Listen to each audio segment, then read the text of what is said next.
to the Crossroads podcast, where Wes is already laughing. You've got me currently, and will continue to be Kevin. You're still Kevin. I'm still Kevin. We haven't seen you since last year, and and you're still Kevin.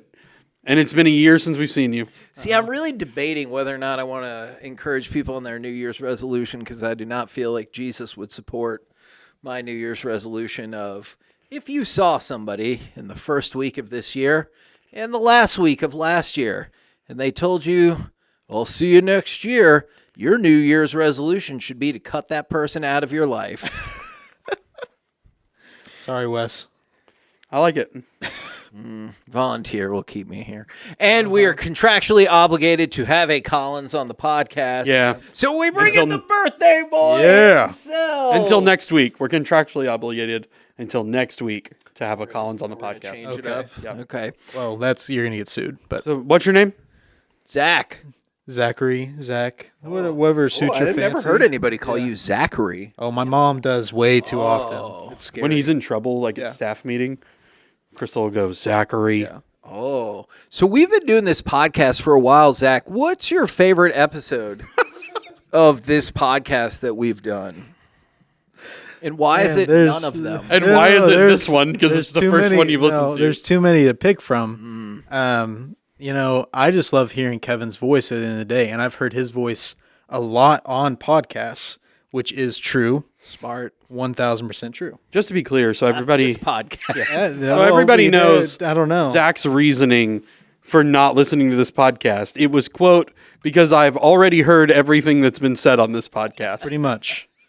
If I have a question about something y'all talk about, guess what? I have the two sources 5 feet away. You wouldn't know what we talk about because you don't listen to the podcast. No, I do know. I hear it through the walls. I just know. Trust. Man. It's already maybe one of our most contentious episodes. We're There we go. 1 minute in. I'm sure people know, but for people who maybe don't go to this church, how do you know Jason Collins? That would be my father.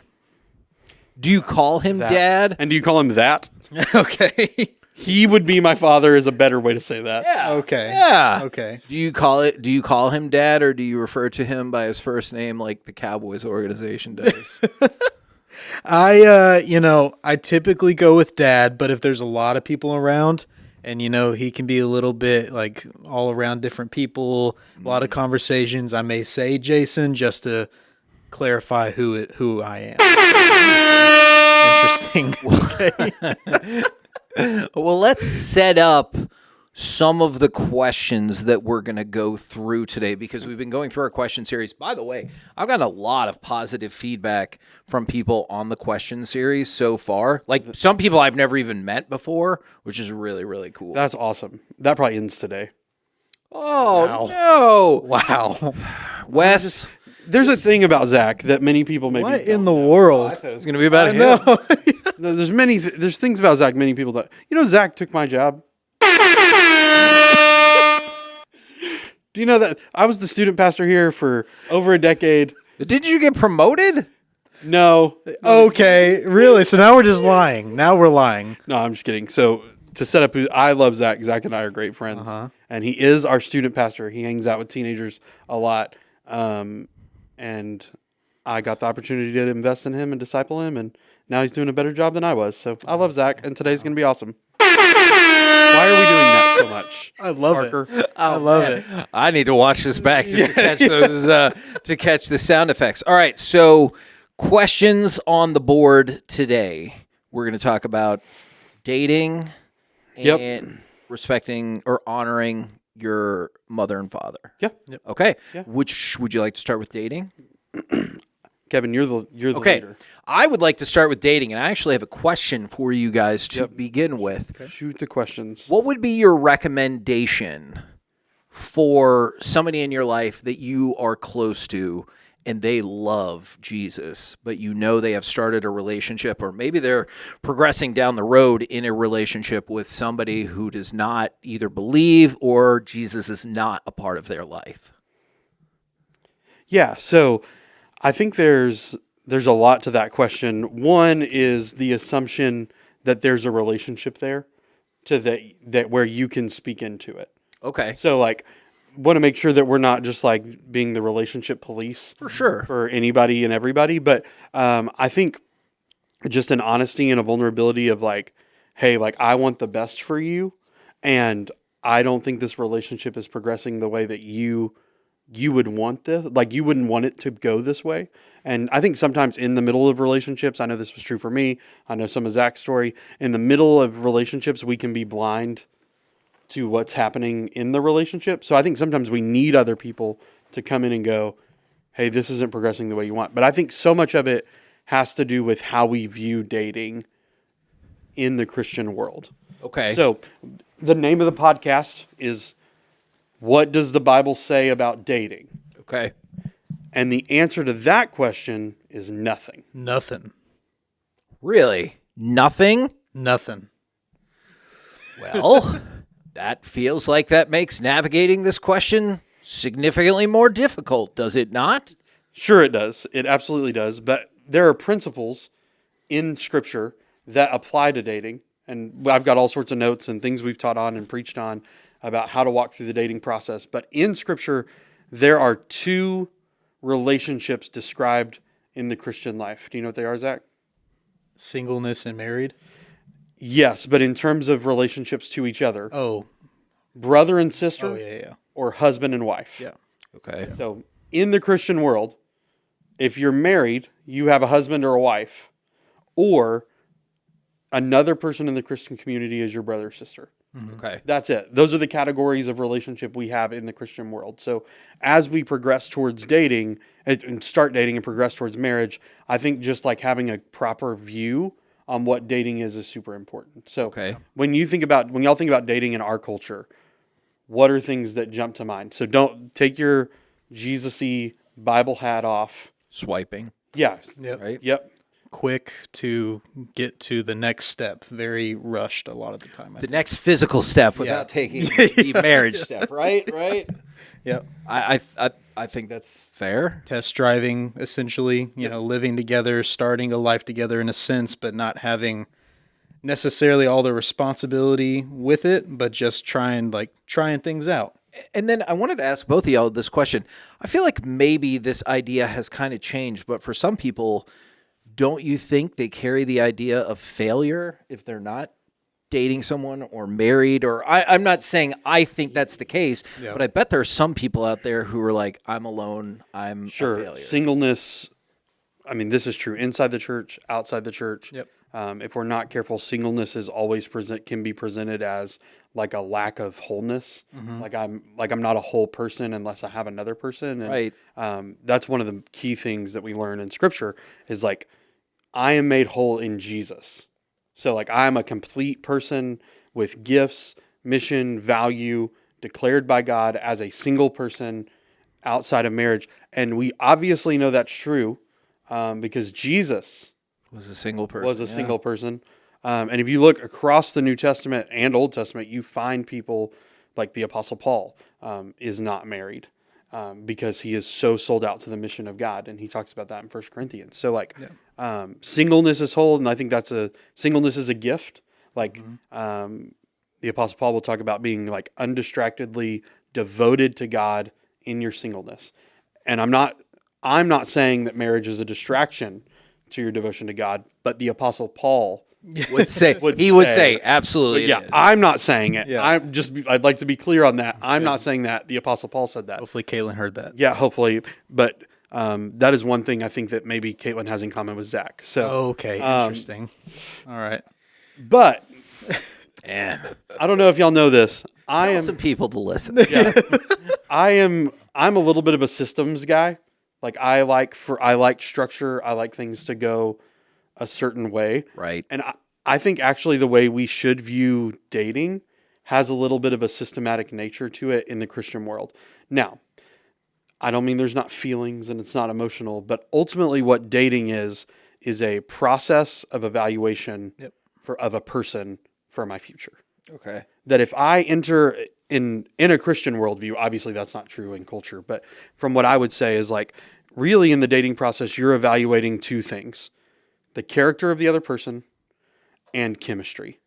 So character is obviously going to be rooted in their spiritual life, and we'll talk about like how to assess character in a second.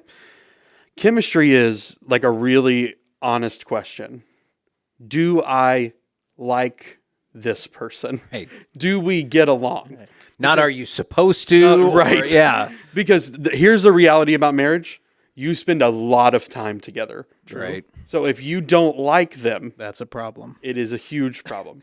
And you spend a lot of time with them doing nothing or like Yes, not doing 100%. huge things. Yeah. So Just mundane stuff, Yeah. chores, things like that. yeah. You have to be able to like enjoy doing dishes together, which is which can be a challenge in the Barnett household. Right. Um, So if you're still single, not so bad. So Zach, if you were going, you're newly married. How long have you been married? Year and 4 months, 5 months. Yeah. Better get that straight, man. I feel I could do the math if I really needed to. Okay, great. Yeah. So we're talking about dating being a search for character. What does that look like for somebody? So you're talking to a single person in their faith. They're not dating anybody, but they're trying to look for somebody that's worth marrying. What do you tell them? Yeah, I mean, the first step, I think, with anything in our faith is always go in prayer first.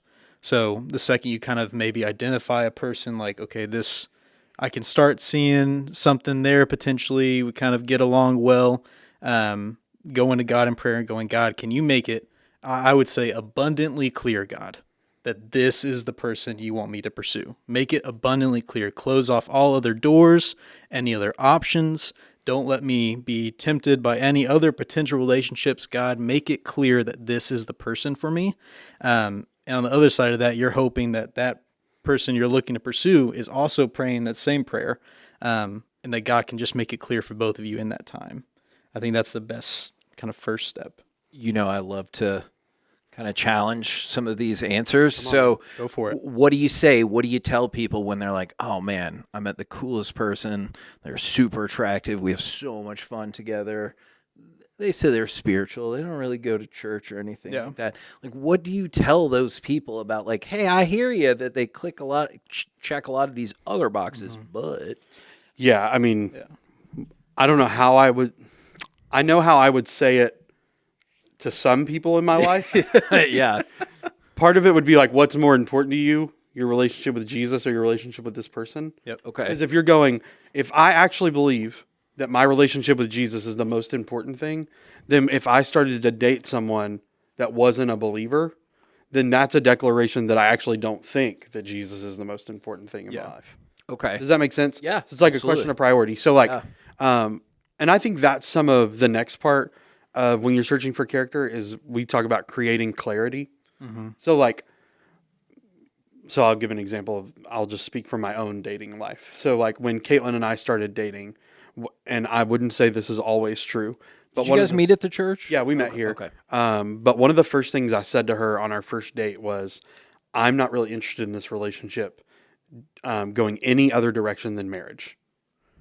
So I was just going, I want to be incredibly clear about what my intentions are. Because we live in the world of like googly eyes and this person has to tell this person. And it's like, it's a game. And I would say in the Christian life, this isn't a game. This is a person that you're going, I want to do the mission of God in my life with for the rest of my life. So don't play a game, just be clear. And we did that throughout our dating relationship. She hated this part. I called it the big out. So every once in a while we would be talking, we were dating and things were going well. But at the end of our conversation, I would just go, I hope you remember, we're not married. We're not engaged. And at any point, if you want out of this, all you have to say is, I want out. Yeah. Which did not necessarily check her box for romance. No, but I would rather not check her romantic box. I get it. You know what I'm saying? No, I do. Than be stuck later. Yeah. And she had wished she had gone, hey, I don't really like this. Yeah. Yeah. Because I do think, and I see this a lot with young adults that I talk to and hang out with, is our culture moves so fast in dating. So even with teenagers, like families start to get connected, they hang out all the time, they do everything together, they go on trips together, and they're playing married before they're married. So it becomes really hard because you feel stuck. I've connected all these other dots that weren't supposed to be connected yet. And how do I unconnect them if I decide I don't like this person? So I think clarity and autonomy are things that like are super important in dating. So if you're dating somebody, you're not married, you're your own person. Yeah. You get to make your own decisions. You get to do your own thing, honor God in your own way.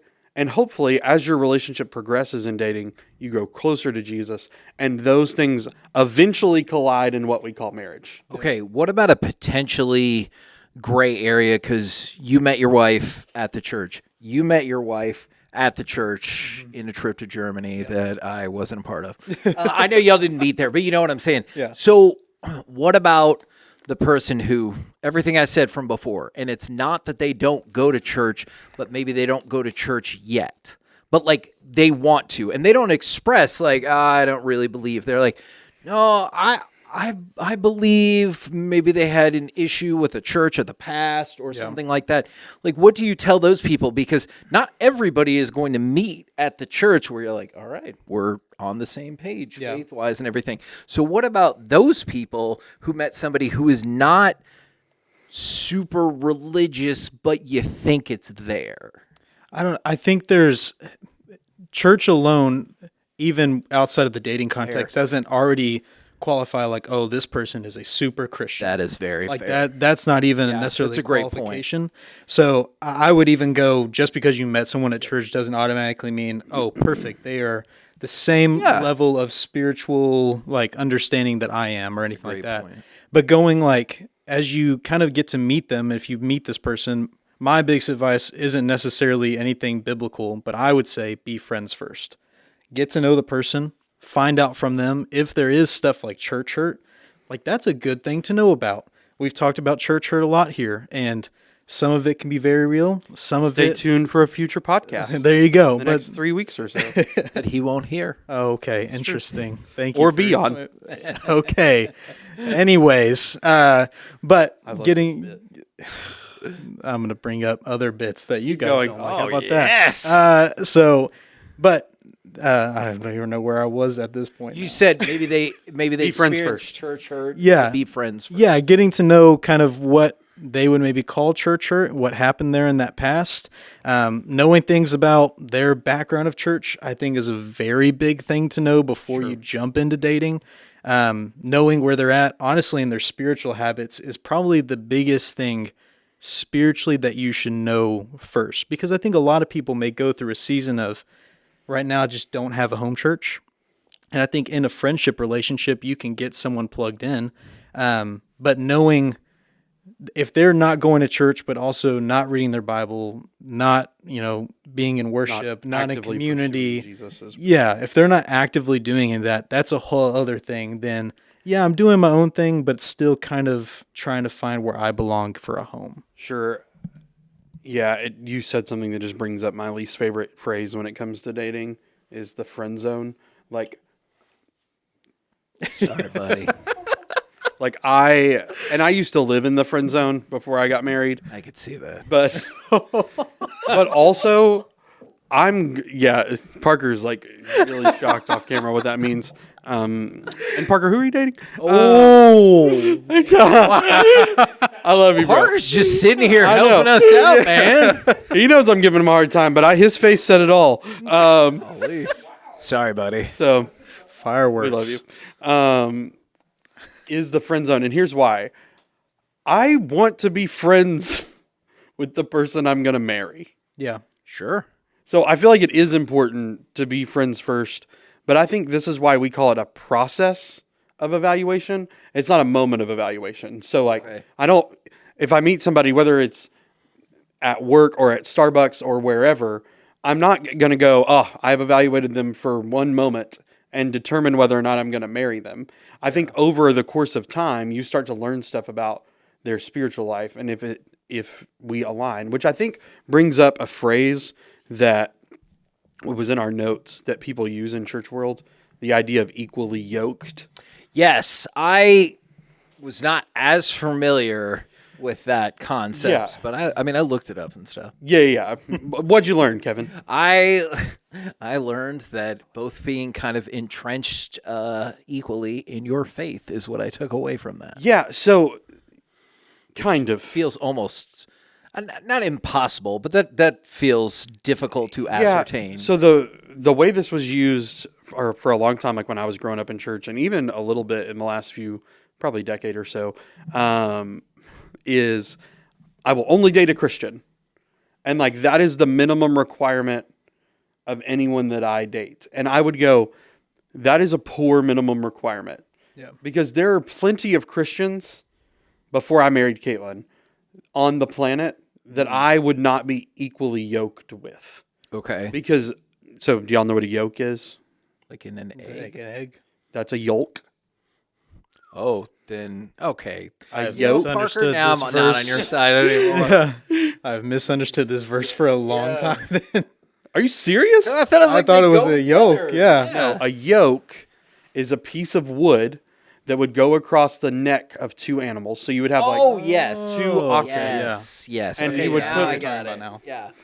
I feel really Y'all dumb. thought this verse was about an egg yolk? I'm not gonna lie, I did. And now that I've used my context clues based on the things that we've talked about a lot, I feel pretty foolish. Do you also feel foolish, Zach? Nah. Okay. That's what we call No, I pride. do. So a yoke, you would put it on the back of two animals, and they would pull something. They would pull weight in the same direction, and that's what we need to think about when we think about equally yoked in dating. So, I was a guy in ministry, pastor that wanted to do ministry in Rowlett, Texas. Had I met a wonderful Christian, beautiful young lady who felt God calling her to Africa to live her life as a missionary in Kenya, that is great for her. Yeah. It does not qualify as being equally yoked Yeah. because we are both believers, but we don't have the same mission for our life. So, like when I met Caitlin, she was like, hey, I grew up here. My family is here. She's like, I'm going to go off to college, but I fully intend on planting my family in this area and doing whatever God has called us to do here. And I would go, okay, that makes sense. You're on mission. You believe that your mission is here in America, in the Rowlett area. Those are good signs to being equally yoked. Yeah. Does that make sense? So, Yeah. other things you should value in the process of evaluation: kindness. Okay. Are they a kind human person? Right. Proverbs will say, "A kind-hearted woman gains honor," and in Proverbs 19, it'll say, "What is desirable in a man is his kindness." Like we want to make sure we're looking for kind people. And then the last one, and this is the one that everybody talks about in church with dating, is we should value purity. So let's talk about that for a minute. We have to, when you're dating, we want to plan for purity. Plan to honor God in your physical relationships. Plan ahead of time, because if you don't, that's where bad decisions show up. So what's my plan? What are my boundaries? What is the plan to avoid catastrophe? Okay. So just real quick before we dive further into the plan, because I know one of the things I have heard plenty of people say that, well, we're in love, we're going to get married, or we're already engaged, so what's a problem? Surely you've heard that before, right? Yes, I was giving Zach some space to answer if he wanted to. Okay. But yes, I've heard this before, and I would just go, if we're talking about honoring God, and we're talking about honoring His Word, sex is designed for marriage. Period. Like that's where that ends. So we're going, what bad does it do if I'm disobedient to God? And I would say, read the Bible. Right. Yeah. Things go poorly when we are disobedient to God. And I think I don't know, a mentor of mine used to say it this way: the enemy will do everything he can in dating to keep you together physically, and in marriage, the enemy will do everything he can to keep you apart. And I think that is because when we dishonor God in our sexual decisions before marriage, what that ends up being is regret, and it creates resentment. Whether or not we admit it or not is, kind of neither here nor there. But I think in my counseling world, where I sit with couples all the time, so many issues in marriage are the result of sexual decisions that happened before marriage. Fascinating. Well, I think so often too, when it comes to that, when there's not this marriage thing, which is a legal binding thing, obviously, when there's someone you start making those decisions and something does come out of that, which an obvious thing is a child, if you start making those decisions, there is nothing holding the two of you together, even with a child. Like someone could split, go away, and they don't have a marriage thing that's helping keep this unification between the two of you together, which can be, a real hard thing to walk through if someone decides I don't want to have a whole family right now. Can we look? I feel like we've been pretty honest on this podcast. Mm-hmm. So can we talk about that, especially when talking about purity? I have 2 kids. They are not both from the same woman. I'm aware. I am currently married and have only been married one time. So I was somebody I figured it out. Who, good job, who before I got married to Jess, I had another kid with somebody that I was not married to. So can y'all speak to like that level of not seeming to meet the like what people think of as purity, and also like how do those people date in the Christian world? Yeah. So one, I would say there is the whole foundation of our faith is grace and redemption. Yep. So like there are grace for bad choices. There's grace for mistakes. Our God is, a lot of people say like God is the God of second chances.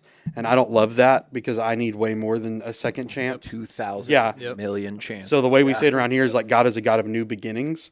So that is ultimately true, 100%. So I think that's the first thing I would say. It's just like, there's grace for that. Mm-hmm. Okay. Jesus died for all of our sin. And it does, even in our sin, there are blessings that come out of it. Okay. Like I don't know, when it's weird to talk about this just because I know your situation. I think about other situations. Like you made a bad choice. Sure. But your son is not a bad choice. Yeah. Not a bad decision. Sure. Not a bad person. Like God can use that and redeem that bad choice. And he already has. You're right. Yep. So I forgot your question. No, first of all, help make me a man. But also, like, from both perspectives, what is, like, how to date with that kid, or if you're carrying those bad decisions, because some people carry a lot of bad decisions that you can't, like, outwardly see, but that person still carries those bad decisions. Yeah, I think the biggest thing of going into dating following those kind of decisions is honesty, right? Like I've shared about it in student ministry before. I did not make good decisions in dating. I made the same kind of mistakes you were making, just didn't have a kid. And I got very fortunate in that. But when it came to that, and then I met Brittany, I had to have that conversation going, I have made these mistakes. And like Wes said with the big out, I went, if this is something you cannot handle, right? I can't change the past. If you end up having a kid, you're not, like, the kid is there. You've got a kid at that point. So like those things you can't change, you can't do anything about it.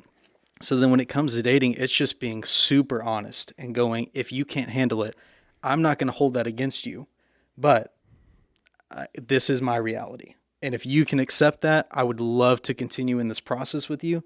But if you can't, I'm going to be okay with that. And I think you've got to be, again, get to a place where you're healthy enough going, I am going to be okay with that reality. That people may reject me because of the situation, and I can't be mad at them and I can't hold a grudge against them.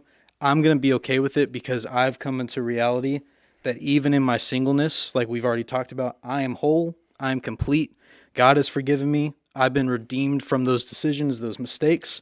So if I end up not getting married because of those things, I'm going to be okay. And I think you have to kind of walk your own healing journey. Yeah, I think this is why the conversation about purity, and then I want to deeper dive on character evaluation and assessment, because I think it actually plays into this question really well. Because, man, if you're evaluating character and you're evaluating somebody that you're going, I want to marry them, and also they're going to be a functional mother or father of my child. Right. Questions about character become way, like, even more magnified and more important. Sure. So the conversation about purity, one, I want to say, like, I also didn't nail dating.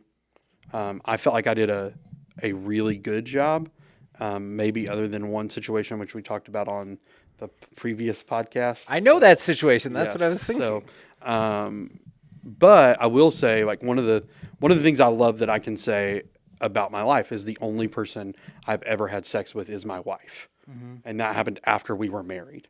So, like, I do think this part I did get right, but only because there were people in my life that were like literally beating these two principles into my head.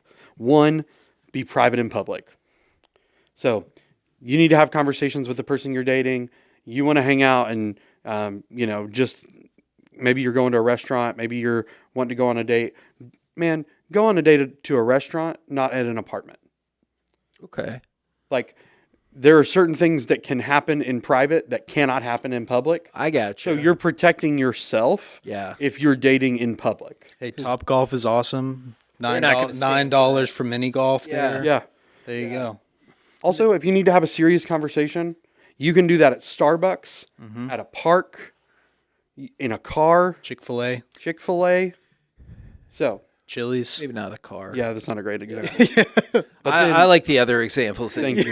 Perfect. Sorry, I've been watching a lot of 80s teen movies, and so, yeah. Yeah. Thank you. Yeah. The other 80s movie. the other principle here is this: limit your time, limit your talk, limit your touch. So, you're dating, not married.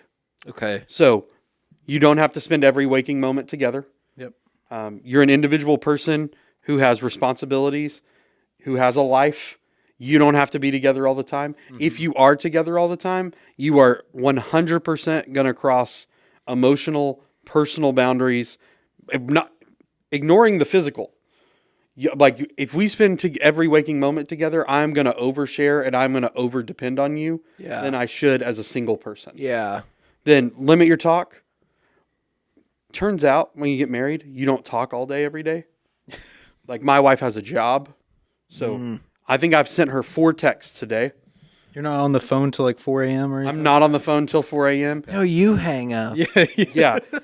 But there's such danger in that, especially early on in dating, is like there are certain things that are in my life and my heart that I don't want to share with anybody that I'm dating about my future hopes, my future dreams, what I think God has for. I'd like to reserve that for the person I'm going to be in life with together forever.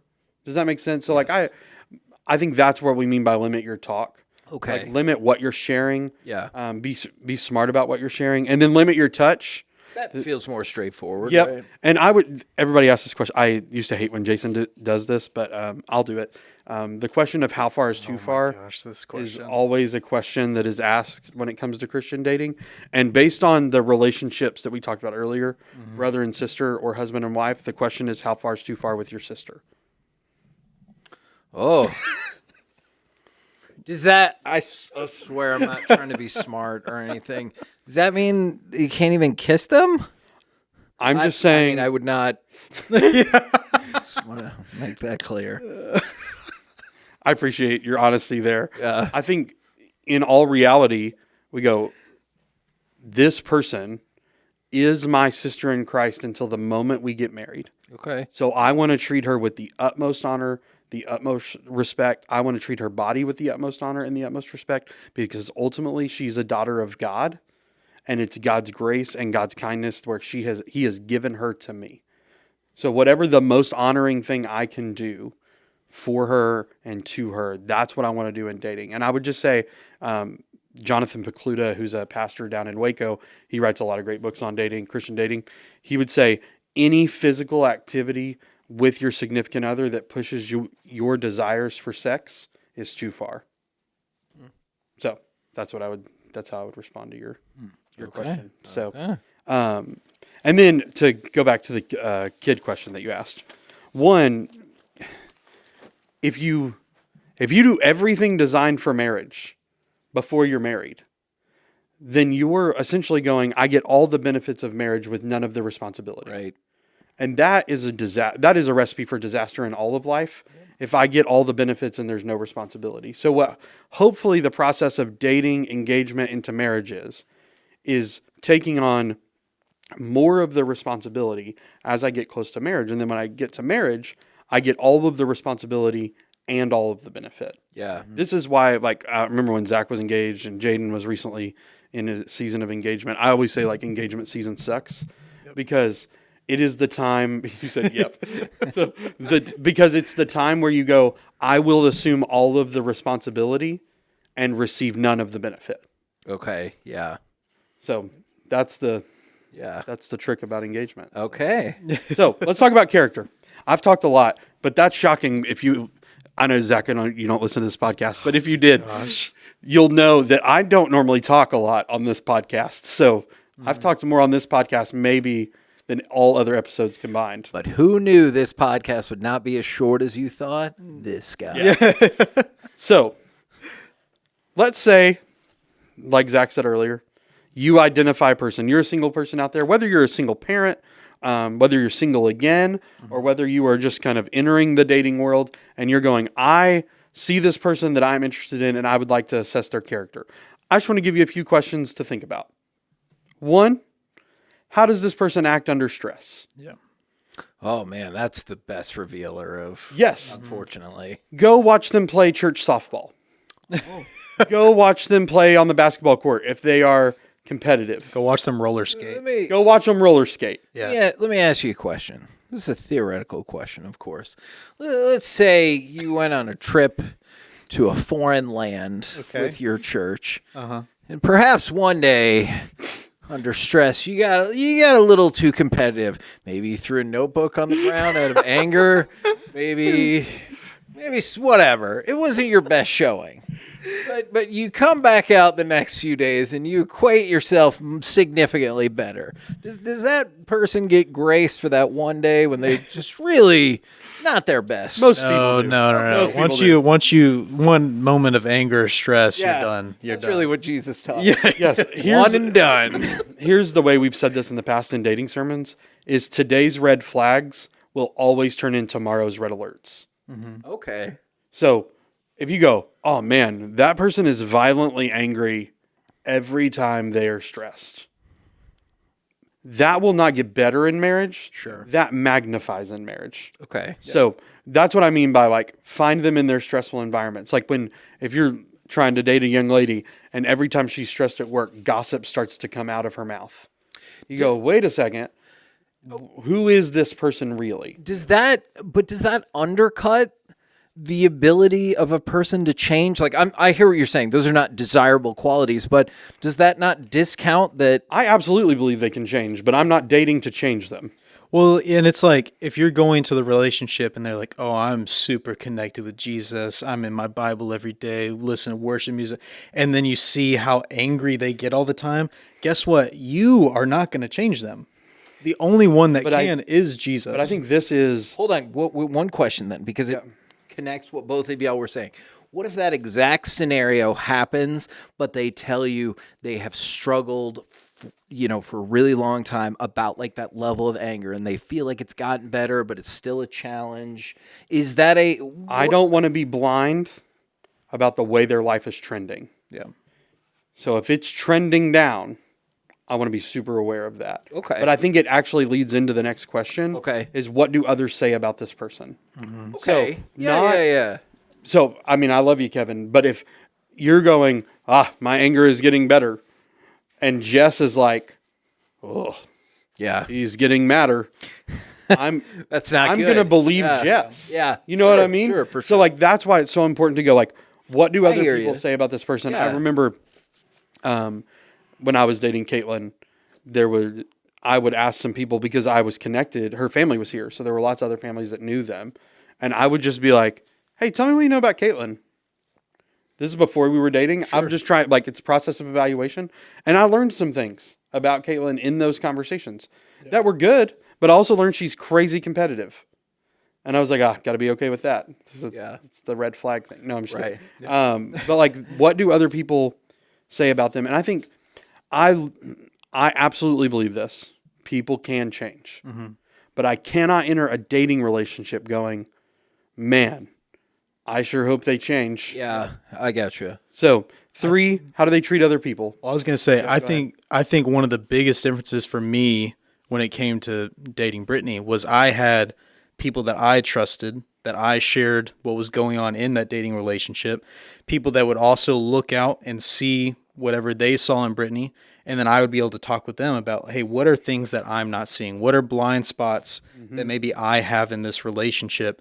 And that made all of the difference for me, is having that open communication with people I trust, going, okay, like the people in the relationship, you're going to be blind to so many things that you should have seen the whole time. Yeah. But people that aren't in it will very clearly see red flags for you. No rose-colored glasses. Yes. Yeah. Yes.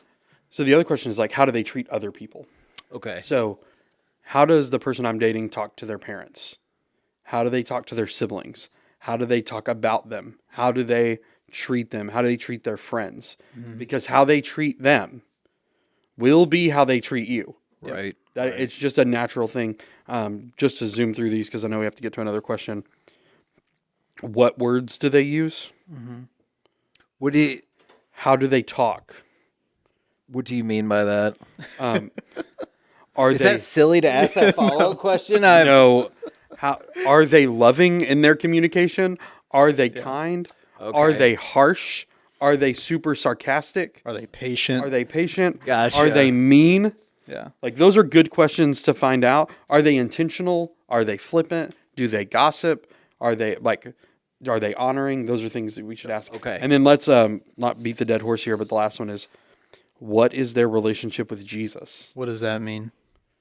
I think you've talked about it more on this podcast, but he probably hasn't listened to this one either. Oh my so- gosh. You deserve that one. Okay, yeah. So, but I think that is, I mean, ultimately it is the question. The podcast is, what does the Bible say about dating? So every time we talk about dating, especially with teenagers, young adults, there's always these objections that come up from a cultural worldview about dating. They go, but what about this? And what about chemistry? And what about, man, I want to live with my significant other to see if we can live together. And the whole thing is like, marriage is a covenant commitment. So I go, I'm going to marry Caitlin for who she is. And then whatever's on the other side of that, I'm willing to figure out. Right. Yeah. Do you guys worry for, because when you were describing some of these things, this goes back to our discussion about singleness at the very beginning. Do you worry for some Christian people out there that they might think, well, if I'm willing to bend just a little bit on this one thing or this other thing, then I can make it work? You know what I'm saying? Because they, whether it's an internal pressure, societal pressure, whatever, to not be alone. Yeah, I think if you're willing to bend on things that should be foundational things to stand by, then that should be a huge red flag about the relationship you have with that person. Because all of it comes down to a lot of the priorities of how we have people in our life. And like, even when you're married, that person doesn't jump to number one. That person jumps to number two. So if at any point, even in the dating process, you see that person becoming number one, that they are becoming the person you will listen to for all wisdom, all guidance, Right. all advice, all the things you should do, you're just blindly following what they say, then that is a real issue that you need to look in and kind of evaluate at that point. Can I also say this? Dating should be fun. Yeah. Did you bring your notebook on all of your dates with Caitlin? No, I didn't. But the first time we went out with another couple, and we went to Topgolf and played mini golf. Weirdly, Zach referenced There you this go. earlier. There you go. But I declared openly at that hangout that this was not a date. And I get told that every time we pass a Topgolf. What was it? Caitlin goes, remember when we went there and it wasn't a date? It was a hangout. A hangout? It was okay. we hung out with some friends All right. together. Okay. Now, And I paid for her Topgolf, but weirdly it wasn't a date. how does that work then? Yeah. It's a great question. But I would just say, like, I do think because we've talked about it as like a process of evaluation, it can sound very like systematic and robotic. And I would say it also should be fun, Okay. but not fun at the expense of your character or fun at the expense of your faith. But like, man, the dating process is fun. Go have a good time, but don't go wounding a bunch of people Yeah. because you're desperate to be married. Now, one of the things that you mentioned just a few minutes ago in terms of like, hey, you're going to talk to their friends, you're going to talk to their mother and father, that kind of segues into the next discussion we were going to have about honoring your parents, obviously a tenet of the commandments. What's the direction y'all want to go with this one? Because I was really fascinated by the dating part, but I'm interested in this part from the perspective of, is there another way to look at it where you're like, maybe we don't have to honor your parents? I think the reason it's a conversation, and I think with this part can actually be pretty short. You're always trying to wrap this podcast. I am really trying to wrap the podcast Always today. trying to wrap it Just up. trying to be a good husband and dad. That's all I'm going to say. I think it's because we hear like children obey your parents in the Lord, for this is right, and honor your father and mother. And we go, that's a command for kids. Mm-hmm. So when you hear the 10 Commandments, we would never go, do not murder until you turn 18. Right. But when we talk about honoring our parents, ultimately in church, a lot of times that is a verse that is preached to teenagers and kids, but it's a commandment in our faith to honor our parents as long as we live. So, Zach, you want to give us a little bit of deep dive on here? Yeah, I think especially when you go into adulthood, and most importantly, for those that do get married, it does evolve in some ways of what honoring your parents look like. When Talk you about how live- much you honor your parents. I honor them kidding. very well all the time. Thank you very much. I actually did have a quick side question about that. Is you have a unique spot in terms of they're your parents, but also like you're kind of de facto bosses, sort of, and it also all transpires in the church. Yeah. What is that dynamic like for you? Yeah, I mean, there was times, especially when I lived at home, that it could be a little more difficult because, some days weren't the best days. Right. Some days kids are not happy with parents or parents aren't happy with their kids. And when then you Drive to say, work. see, I'm leaving, I'm going to work. And then they're there. And then that gets a little, not so fun sometimes. And I don't know, you just kind of have to work through it in your own ways. And again, honest communication a lot of the times helps with my parents. But the big thing for me is I view them, not that they aren't my parents, but the biggest lens I view them through at this point is basically mentors, especially my dad. Where I go, I am going to continue to talk with him about stuff going on in my life. And how I honor him is he tells me advice. And I would say, at least for the most part, I'm pretty good about following that advice.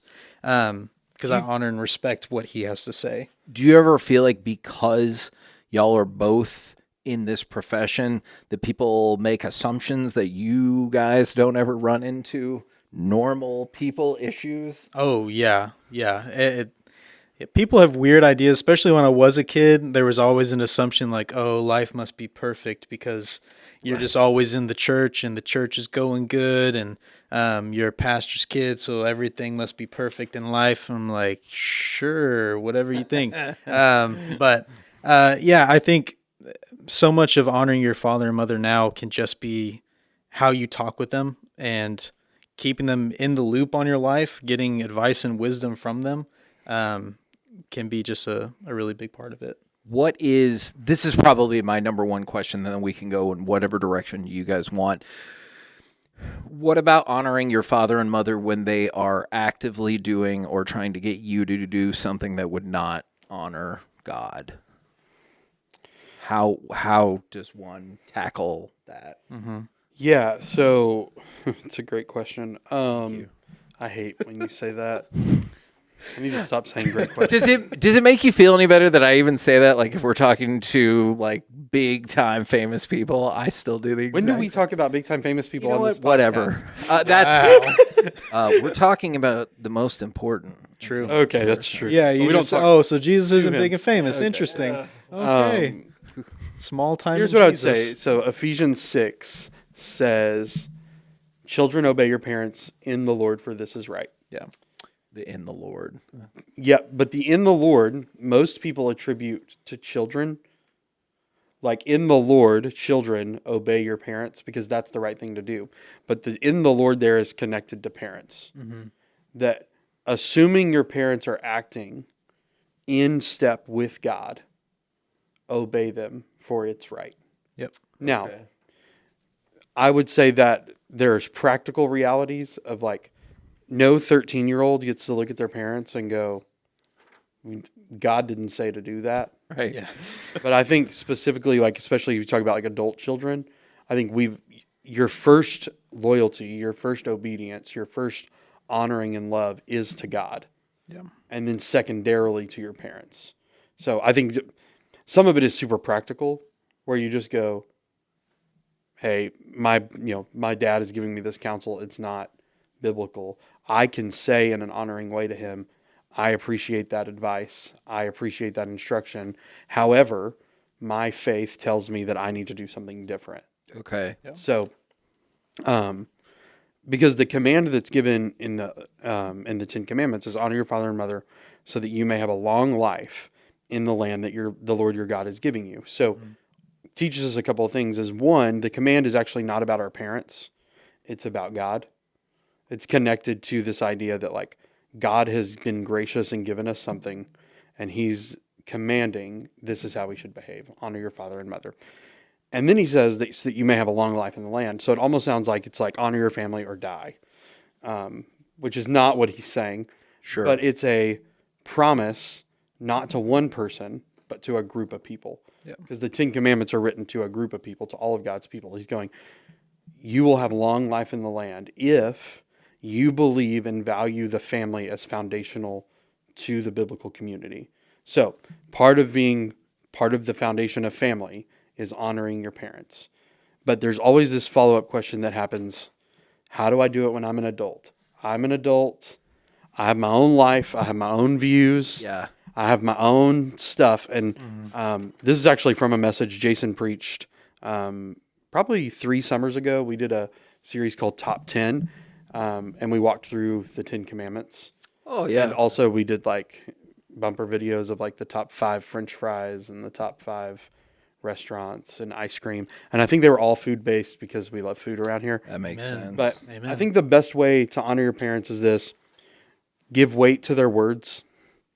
So if you think about, and I'm very early in the parenting process. Right. So next Friday, my son will be 1 year old. Let's go. So, but this is kind of the process of what parents go through. So they start as caregivers. So your kids are learning, growing. I'm caring for them. Like Wyatt, as he's learning to walk, when he falls, I'm not like, idiot, get up.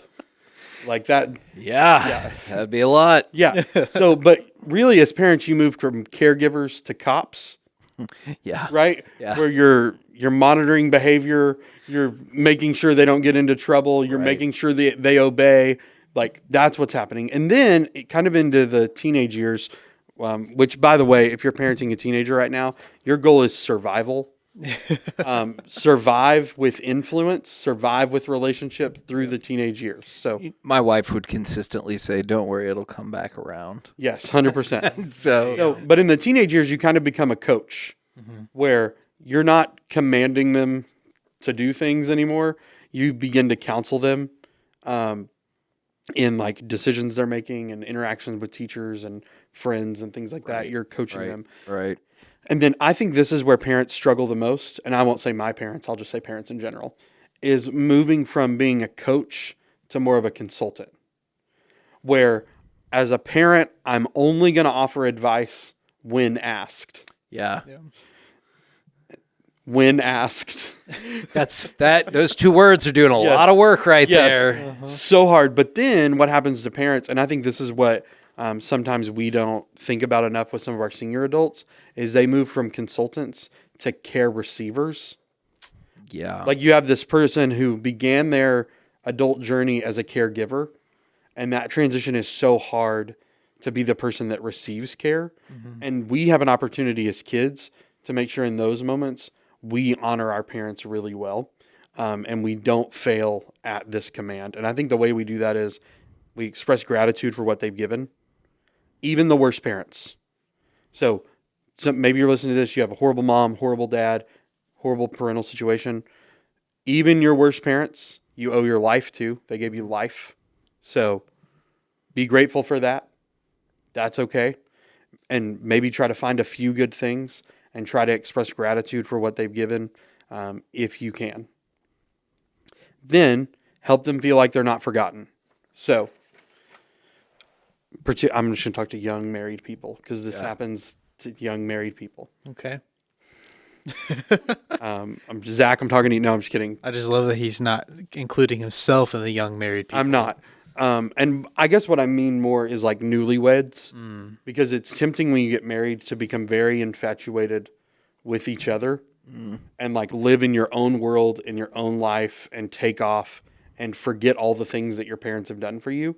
That's why when I'm counseling somebody that's getting married, I always ask a question in the ceremony and pre-marriage process is, how are you best going to honor your parents at your wedding? Oh, Because we get so focused on this other person, which is good, but we sometimes forget all the things our parents have done for us. So whether that's a text or a phone call, or like a hangout, like, hey, we're gonna take mom out to dinner, or we're gonna take dad out to dinner. Those are good things to make sure they feel like they're not forgotten. And then this one's the hardest one, especially if you've had a difficult parental relationship, is forgive them for their failures.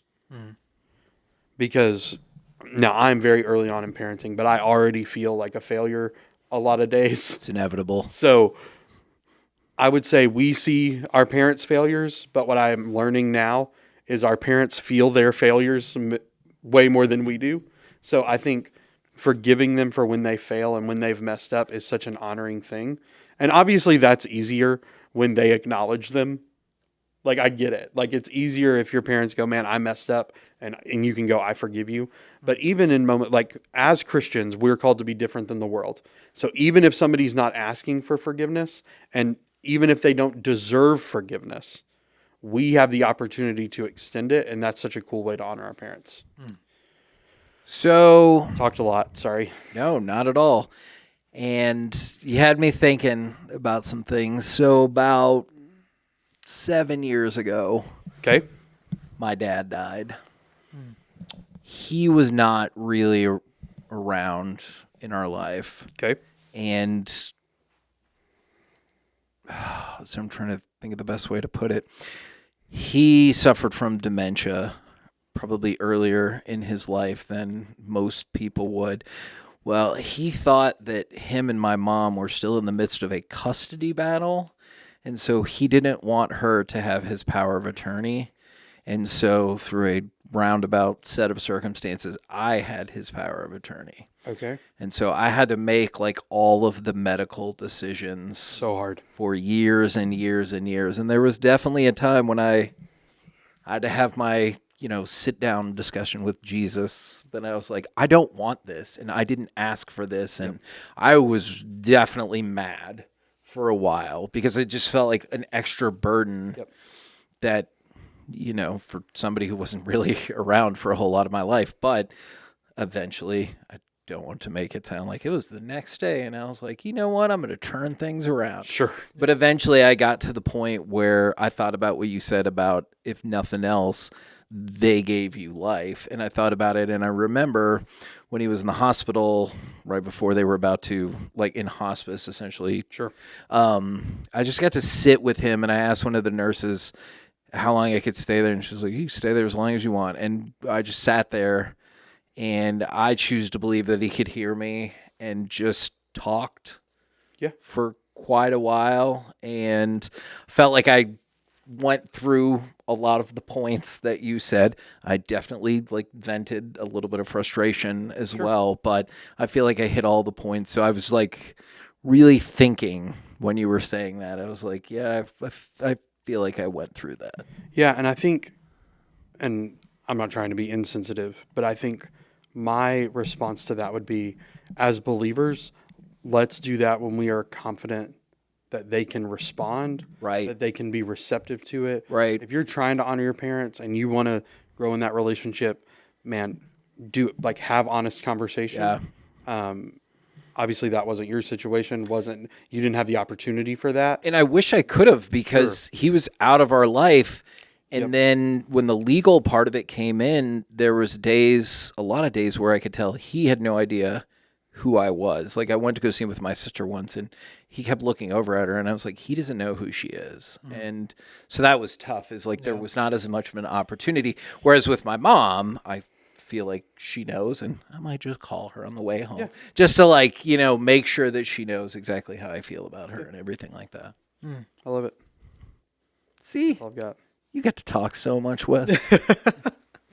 I love talking. No, we you know. don't. No, yeah, He does off camera. Off camera. On a scale of 1 to 10, what grade would you give Zach for today? It is my birthday. It is his birthday. This is the first podcast of Crossroads that he has listened to. Oh my God. So we're gonna give him a solid 8.7. Nope. This is a trick question, just like are you going to heaven? It's either a 1 or it's a 10. So the answer you should have given him was a 10. That's what I will give I'll take you. it. Thank you, Kevin. See, I'm gonna give him a 6.7. Oh, okay. I'm is not that doing not it. over yet? It No. is. All right. Do you know it's Okay. 2026, 7? You're a young Is it over, Parker? Okay, Parker's It's a done. young He person. said I will it's believe done. him. I just want to apologize to Parker for my comment earlier in the podcast. I've literally Caught a stray sitting over there. literally felt guilty since I said it. So we'll probably cut that out of the podcast, and now this won't make any sense. Yeah, it will. He's got it. He'll send it to you. keeping All it. right. Can we get one more? For Zach, for Wes, I am still Kevin. We'll catch you next time on the Crossroads Podcast.